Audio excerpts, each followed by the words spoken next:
ummadii Soomaaliyeed way burburtay dhowr iyo 20 sanadood baa imika loo xalaayay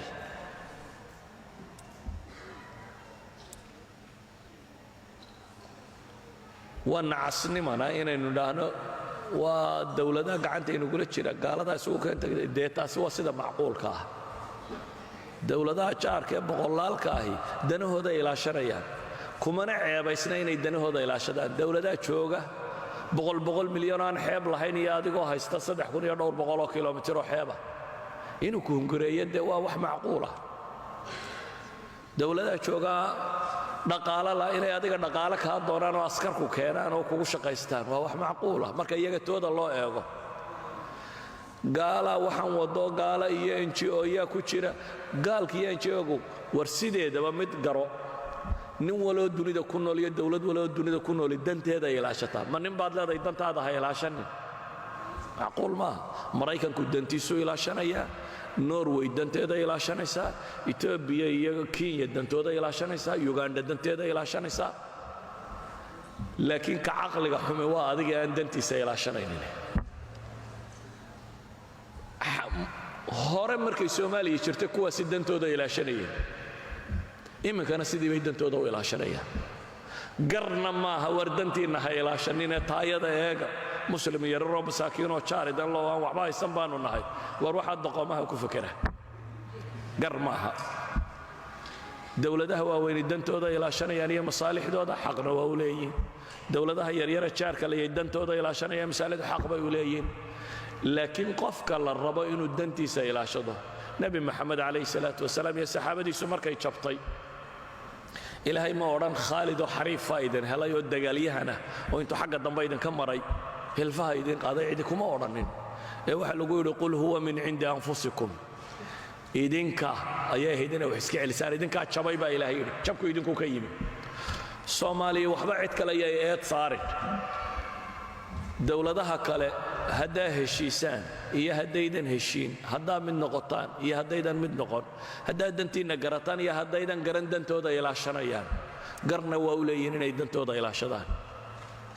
ka ilow marka halkan dhig sheekada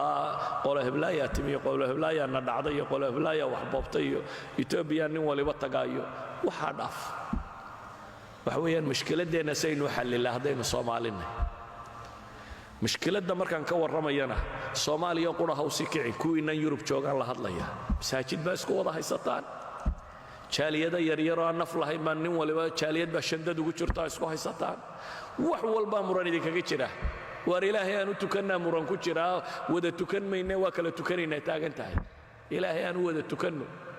وإلهي وحينو بلان قادادين ولينا عصالات دا اسكو قبانو إني تضبيا لباتنا چرا نقونيس هداد كليقاتو كتنا إني مبدا چرا نقونيس maxaa keenay in mushkiladeenu ku tiro ku taaniyo isqabsi iyo maalin kasta waa mushkilad cusub maalin kasta waa muran cusub waxaynan wali baranin ma aha inaynu dadka ka mushkilad badannahay anigu waxaan rumaysanahay Soomaaliya dadka inay ka mushkilad yarta waayo waa dad isku afa isku diina isku madhaba isku aqeeda isku dhaqana isku afa isku taariikha wax walba wadaaga laakiin waa basharka kamida basharkuna ma problem waayo bini aadam kasta Soomaalidu maxay dhahaan baruur quruntay baa maxay baruura qurmisa haddii de xeer iyo sharci iyo qaab loo qabto la garan waayo 5 nin oo qaldan baa 1 nin oo fiican xagga kale u kala rogaya laakiin waa inuu jiraa 5 tan iyo 1 kan si loogu garnaqi karo marka ayuha ikhwa dunidu waligeed baa dhibtu soo maraysay duni bilaa dhibana hore looma arag ilaahay baana inagu itixaamay in dunidu dhibtaa yeelato laakiin sida wax loo xalilaa aan baranno oo ku qanacno sida wax loo xalilaa waa inaynu iscafinno oo qoladeen tanaasusho oo saa walaalo ku ahaano inaynu wada hadallo isu tanaasullo meel dhex isugu nimaadno labadaaba haddaynu diidno waxa qudhe bannaani waxa weeyaan maxay inaynu garnaqsanno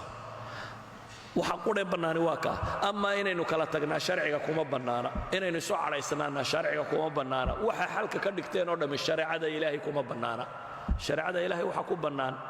imma afis